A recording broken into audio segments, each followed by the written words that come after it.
அஸ்ஸலாமு அலைக்கும். எல்லோரும் நல்லா இருக்கீங்களா? அல்ஹம்துலில்லாஹ் நாங்களும் இங்கே ரொம்ப நல்லாயிருக்கோம். என்னோடய சேனலை சப்ஸ்கிரைப் பண்ண என்னுடைய சப்ஸ்கிரைபர்ஸ் எல்லாருக்குமே என்னுடைய மனமார்ந்த நன்றிகள். சப்ஸ்கிரைப் பண்ணாமல் பார்க்குறவங்க சப்ஸ்கிரைப் பண்ணி சப்போர்ட் பண்ணுங்கள். இந்த வீடியோ ஒரு வியாழக்கிழமை சாயந்தரமாக எடுத்த வீடியோ தான். ஃபஸ்ட்டே வந்து என்ன பண்ணுற, பெயிண்டெல்லாம் எடுக்கிறியே, பெரிய ஆர்டிஸ்ட் அப்படிலாம் வந்து நினச்சிக்க வேண்டாம். எங்கள் பாப்பாவுக்கு ஒரு 4 டேஸ்க்கு முன்னாடியே வந்து ஒரு பெயிண்டிங் ஒன்று பண்ணிட்டு வர சொல்லியிருந்தாங்க. அவங்க நல்லா பண்ணுவாங்க, ஓரளவு நல்லா பண்ணுவாங்க. அவங்களே தான் பண்ண வைக்கலாம் அப்படின்னு வந்து நினச்சேன். பட் அவங்களுக்கு படிக்கிறதுக்கெலாம் நிறையா இருந்தனால சரி நான் உனக்கு ஹெல்ப் பண்ணி தரேன்னு சொல்லிட்டு இந்த பெயிண்டிங் வந்து நான் பண்ணது.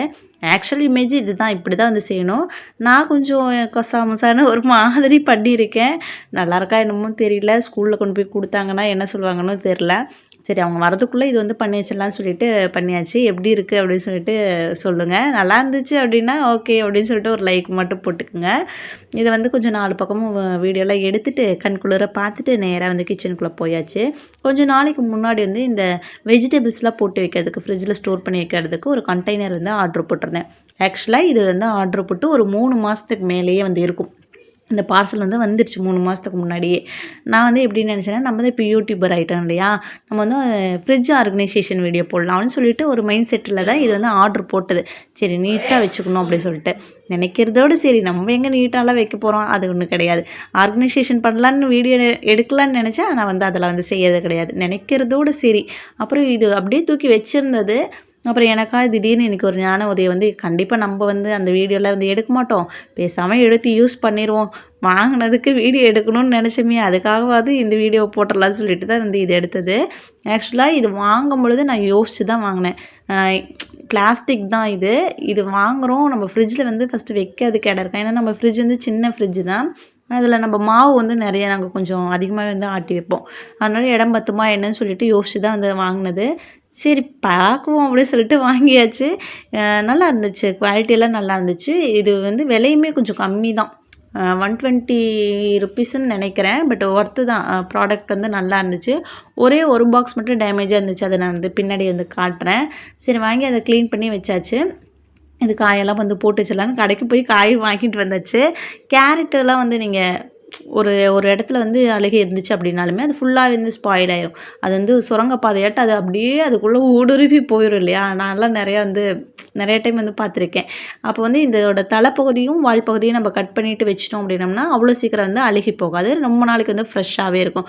மோர் தென் 15 டேஸ் நீங்கள் ஃப்ரிட்ஜில் வச்சுருந்தீங்கனாலுமே ஃப்ரெஷ்ஷாக தான் வந்து இருக்கும். ஸோ வந்து அதிகமாக அதோட ஈரப்பதம் இருக்கிறது வந்து அந்த தலைப்பகுதியிலையும் வால் பகுதியிலையும் தான். அதை கட் பண்ணி தூக்கி போட்டோம் அப்படின்னம்னா அது கொஞ்சம் நாளைக்கு ஃப்ரெஷ்ஷாகவே இருக்கும். அதே மாதிரி பீன்ஸு வாங்கினாலுமே வந்து நல்லா ஃப்ரெஷ்ஷாக இருக்கிறதா வந்து பார்த்து எடுத்தாலுமே 1, 2 வந்து வாடி போனதும் வரும் இல்லையா.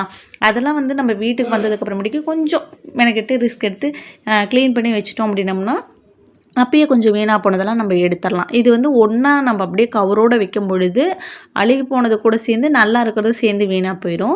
ஸோ அதை மட்டும் கொஞ்சம் பார்த்து அதெல்லாம் தனியாக எடுத்து வச்சிட்டோம் அப்படின்னம்னா அவ்வளோ சீக்கிரம் கெட்டு போகாதுன்னு வச்சுக்கோங்களேன். அப்புறம் இந்த அவரைக்காலை இந்த மாதிரி வந்து இந்த நார் உரிக்கிற வேலை வந்து ஈஸியான வேலை தான். ஆனால் இது காலையில் நம்ம வந்து அவசர அவசரமாக பிள்ளைங்களை ஸ்கூலுக்கு அனுப்பும் பொழுது இது நார் உரிக்கும் போது நம்ம ஒரு பக்கம் இழுப்போம், அது ஒரு பக்கம் போகும், வரவே வராது. அப்புறம் அது கட் பண்ணும் பொழுது அது நாராக இருக்கும். அது வந்து நம்ம பொரியல் பண்ணாலுமே அந்த நார் வந்து தெரியும் இல்லையா. அதனால் ஃப்ரீயாக இருக்கும் பொழுது இந்த மாதிரி நார் மட்டும் எடுத்து வச்சிட்டோம் அப்படின்னம்னா நமக்கு காய்க்கு பொரியலுக்கு வேணுமோ இல்லை வந்து குழம்புக்கு தேவையான மாதிரி நம்ம கட் பண்ணி எடுத்துக்கலாம். அப்புறம் நம்ம க்ளீன் பண்ணி வச்சுருந்த கண்டெய்னர்லேயும் வந்து நம்ம க்ளீன் பண்ணி வச்சுருந்த காயெல்லாம் வந்து போட்டாச்சு. அப்புறம் என்ன சொல்கிறது, எனக்கும் வீடியோலாம் நல்லா பேசி சில யூடியூப்ஸ்லாம் வந்து பார்த்தோம்னா நல்லா பேசுகிறாங்க, நல்லா வீடியோ எடுக்கிறாங்க. எப்பட்றா நீங்கள் பேசுகிறீங்க, எப்பட்றா இப்படி வீடியோ எடுக்காதுன்னு எனக்கு தோணும். நான்லாம் வந்து பிகினர் தாங்க. என்னையும் மதித்து நீங்கள் வந்து என்னைய சப்ஸ்கிரைப் பண்ணி வச்சுருக்கீங்க, என் வீடியோ பார்க்குறீங்கும்போது எனக்கு ரொம்பவே சந்தோஷம். கொஞ்சம் அப்படி இப்படின்னு இருந்தாலுமே வந்து அட்ஜஸ்ட் பண்ணிக்கோங்க. ஃப்யூச்சரில் நல்லா எடுக்கணும்னு சொல்லியே ஃப்யூச்சர் ஓடிக்கிட்டு இருக்கு. எப்போ தான் நல்லபடியாக வந்து ஒரு நல்ல கண்டென்ட்டோட வீடியோ தருவேன்னு வந்து உங்களுக்கு தருவேன்னு தெரியல. இந்த காயெல்லாம் அடுக்கி வச்சுருக்கும் பொழுது தான் எனக்கு வந்து யோசனையே வந்துச்சு. நம்ம ஏன் வந்து ஒரு சூப்பரான ஒரு வெஜ் மீல் வந்து போடக்கூடாது அப்படின்னு வந்து தோணுச்சு. அதாவது சைவ விருந்து வந்து வீடியோ செஞ்சு போடக்கூடாதுன்னு தோணுச்சு. அதான் இவ்வளோ காயெல்லாம் இருக்குல்ல அப்படின்னு தோணுனதோடு சரி, அது செய்வேனா என்னன்னு தெரில. மேபி பார்க்கலாம். செய்தேன் அப்படின்னா அந்த வீடியோ அப்லோட் பண்ணுறேன். நீங்கள் இப்போ எனக்கு சப்போர்ட் பண்ணுற மாதிரி எப்பயுமே வந்து சப்போர்ட் பண்ணணுன்னு வந்து கேட்டுக்கிறேன். நமக்கு கம்மியான சப்ஸ்கிரைபர்ஸ் இருந்தாலுமே எனக்கு மனசுக்கு ரொம்பவே நிறைவான சப்ஸ்கிரைபர்ஸ் நீங்கள்லாம். இந்த பாக்ஸ் பார்த்திங்க அப்படின்னா ஒரு 1/2 கிலோவுக்கு கொஞ்சம் கம்மியாக ஒரு 400 கிராம் அளவுக்கு வந்து இது நல்லாவே வந்து ஸ்டோரேஜ் வந்து பிடிக்குது. இது நம்ம ஃப்ரிட்ஜில் வைக்கும் பொழுது வந்து நிறைய நாளாக இடத்த ஆக்குப்பை பண்ணலன்னு வச்சுக்கோங்களேன். எங்கள் ஃப்ரிட்ஜ் வந்து கொஞ்சம் குட்டி ஃப்ரிட்ஜாக இருக்கனால கொஞ்சம் இதாக இருக்குது. பெரிய ஃப்ரிட்ஜுக்கெலாம் ரொம்பவே நீட்டாக இருக்கும். நான் ஃபஸ்ட்டு வந்து இந்த கொத்தமல்லி, புதினா அதெல்லாம் வந்து இந்த மாதிரி பாக்ஸில் தான் போட்டு வைப்பேன். காய் கட் பண்ணி வைக்கணும் அப்படின்னாலும் இந்த மாதிரி டப்பாவில் தான் வந்து போட்டு வைப்பேன். இது வந்து சைஸ் வேறு வேறையாக இருக்கனால வந்து இடத்த நிறைய ஆக்குப்பை பண்ணுற மாதிரி இருக்கும். அப்புறம் ஒரே ஒரு பாக்ஸ் மட்டும் டேமேஜாக இருக்குதுன்னு சொன்னேன்ல, அது இந்த பாக்ஸ் தான். சின்ன டேமேஜ் தானேன்னு சொல்லிட்டு வந்து வச்சுக்கிட்டேன். ரிட்டன் வேலையும் அதை ரிட்டன் போட வேண்டிய டேஸ்லாம் வந்து முடிஞ்சு போயிடுச்சு. அதனால் ரிட்டனும் போட முடியாது. அதனால் நானே வந்து வச்சாச்சு. அது ஒன்றும் பிரச்சனை இல்லை. அது ரொம்ப மைன்யூட்டாக தான் இருந்துச்சு. சரி வந்து வச்சாச்சு. அப்புறம் புதினா வந்து ஆல்ரெடி கிள்ளி வந்து வச்சனால நான் அந்த பாக்ஸில் வந்து போடலை. இந்த பாக்ஸ்லேயே வந்து வச்சுக்கலாம் அப்படின்னு சொல்லிட்டு அதோடையே வந்து வச்சாச்சு. ஏன்னா இது வந்து அதில் வச்சாலும் கீழே வந்து விழுந்துரும். இதுக்குள்ளே வந்து ஒரு ட்ரையிங் மேட் இதாட்டம் இருக்குது இல்லையா, பிளாஸ்டிக்கில் இருந்துச்சு இல்லையா வளையாட்டை, அது வந்து என்ன ஆகுதுன்னா அந்த காய்கறிகளில் வந்து வேர்வை வந்தாலுமே வந்து அது கீழே போயிடுது. நம்ம காய்கறி மேலே வந்து படுறதில்ல. ஸோ அது வந்து நமக்கு யூஸ்ஃபுல்லாக தான் இருக்குது. இந்த பெரிய பாக்ஸ் பார்த்திங்கன்னா ஒரு 10 ரூபான்னு சொல்லிட்டு ஈரோட்டில் ஒரு விளையல் கடையில் வந்து வாங்கினது. அதுவுமே வந்து நல்லாவே யூஸ் ஆகுது. அப்புறம் எல்லா காயும் போட்டாச்சு. புது டப்பாலையும் போட்டுட்டு எல்லாத்தையும் எடுத்து அப்படியே கண்குளிர பார்த்துட்டு போய் ஃப்ரிட்ஜுக்குள்ள வந்து வச்சாச்சு. ஒரு சூப்பரான ரெசிபி வந்து உங்களுக்கு சொல்கிறேன். Beef pasta. இது ரொம்ப ரொம்ப சூப்பராக இருந்துச்சு. நல்லா வந்தனால தான் உங்கள்கிட்ட சொல்கிறேன். ஏன்னா நமக்கு வந்து நிறைய ரெசிபி சொதப்பி போயிடும். 1 2 தான் நல்லா வரும் இல்லையா, அதனால தான் உங்கள்கிட்ட ஷேர் பண்ணுறேன். இது செய்யறதுக்கு ஃபஸ்ட்டு ஒரு குக்கரில் ஒரு 2 டீஸ்பூன் வந்து ஆயில் ஆட் பண்ணிவிட்டு எண்ணெய் சூடானதுக்கு 2 பெரிய வெங்காயத்தை குட்டி குட்டியாக கட் பண்ணி வச்சதை இது கூட சேர்த்துட்டு நல்லா வந்து வதக்கிக்கிட்டேன்.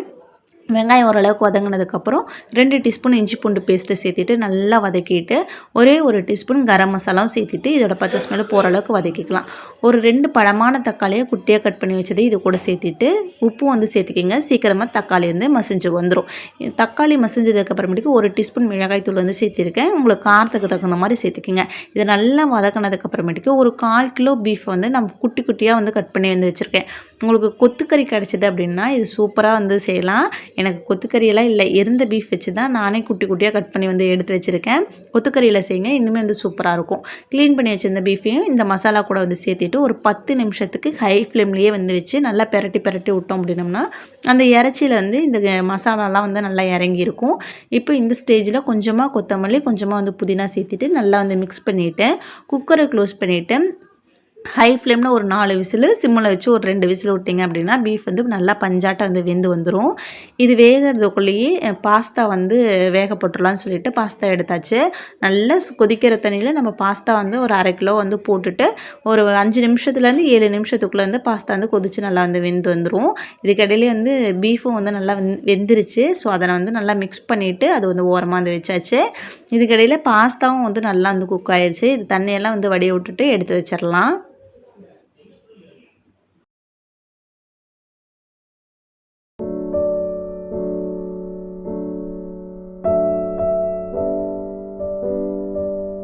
தண்ணி நல்லா ட்ரை ஆனதுக்கப்புறம் நம்ம மசாலா செய்து வச்சுருக்கோம்ல, இறைச்சி மசாலாவில் வந்து இதை போட்டுடலாம். போட்டு நல்லா ஹை ஃப்ளேமில் ஒரு 5லேருந்து 7 நிமிஷம் நல்லா வந்து பெரட்டி எடுத்தோம் அப்படின்னா சூப்பராக வந்து ரெடி ஆயிரும்.